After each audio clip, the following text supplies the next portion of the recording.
નેત્રંગ ખાતે અક્ષત કળશ યાત્રામાં ઝઘડિયા વિધાનસભાના ધારાસભ્ય રીતેશ વસાવાની ઉપસ્થિતિ।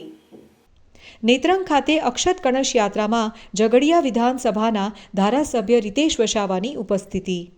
શ્રી રામ જન્મભૂમિ તીર્થ ક્ષેત્ર દ્વારા અયોધ્યા ખાતે ભગવાન શ્રી રામનું ભવ્ય મંદિર પ્રાણ પ્રતિષ્ઠા મહોત્સવ હોય, જેના સંદર્ભે જનજનને આમંત્રણ પાઠવા માટે અયોધ્યાથી આવેલ અક્ષત કળશ દરેક તાલુકામાં આવેલ હોય, જે કળશ થકી આજ રોજ નેત્રંગ ખાતે આ અક્ષત કળશ યાત્રા કાઢવામાં આવી। આ યાત્રામાં મોટી સંખ્યામાં લોકો ઉમટી પડ્યા હતા, જેમાં તમામ લોકોએ કળશ માથે મૂકીને ભગવાન શ્રી રામની અનન્ય ભક્તિ લાભો પ્રાપ્ત કર્યો। આ કળશ યાત્રામાં ઝઘડિયા વિધાનસભાના ધારાસભ્ય રીતેશ વસાવા પણ ઉપસ્થિત થતા વાતાવરણ જય શ્રી રામના નાદથી ગુંજી ઉઠ્યું હતું તથા અવારનવાર દરેક શોભાયાત્રામાં ધારાસભ્ય રીતેશ વસાવા હાજર રહેતા લોકોમાં ભારે લોકચાહના મેળવી રહ્યા છે।